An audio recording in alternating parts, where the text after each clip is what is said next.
While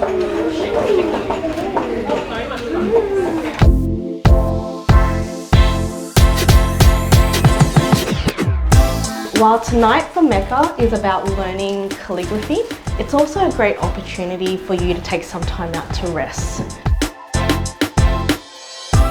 Hi, I'm Kim. So when you think about calligraphy, it's very traditional, ink with dip pen. We're going to add a little bit of a MECCA touch and make it really fun. Beautiful.